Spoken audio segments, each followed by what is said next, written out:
Hey guys, it's Try It with Bree. My hose on this cleaner busted, so I want to show you today how to install this replacement hose that I got.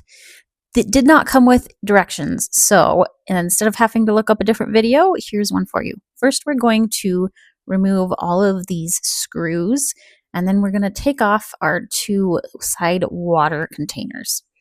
And then you've got 3 screws on each side that will hold down these plates.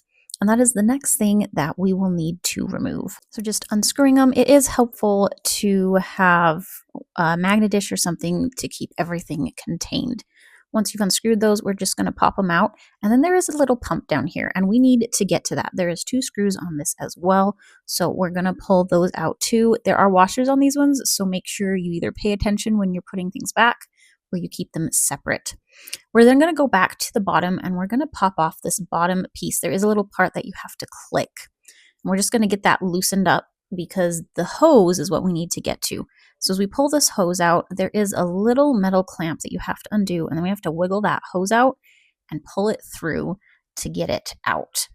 And then you're going to pull it through, and that is how you remove the old hose. Now you are going to need this back plate on that old hose, so unscrew these 2 screws, add them to your plate so we don't lose them, and make sure you keep that little panel piece. Then we're going to reinstall that panel onto the new hose. So grab those same screws. Thankfully, everything but the screws with the washers are all the same, so you don't have to worry about getting them mixed up or interchangeable. I found it was a little bit easier to get that slid through first before I did the other part, and I just clicked it in place. I did not screw it in yet, but there's a little tabby that you can click. And then you've got to push it down underneath that motor and everything and get it all the way over to the pump side. Now this hose is long. I ended up having to cut it 2 different times to get it short enough. If you leave too much length, your hose will kink as you try and shove it in there, and then you won't get any water through.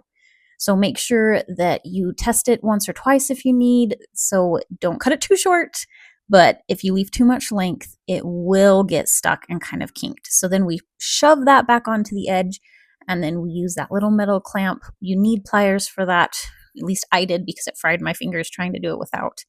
And then we do everything in reverse. We slide everything back in place, make sure it's sitting nicely, and then we take those screws with the washers and reinstall the pump.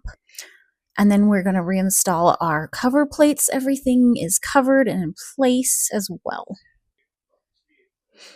And once those plates are installed, we will screw back in that final bottom plate.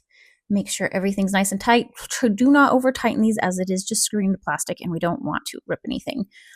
And that is it. We can put the whole thing back together. This new hose actually fit on my machine easier than the old one did. It does come with a new brush head, which I really appreciated, as well as one of those hose cleaners. And we are good to go and clean some more.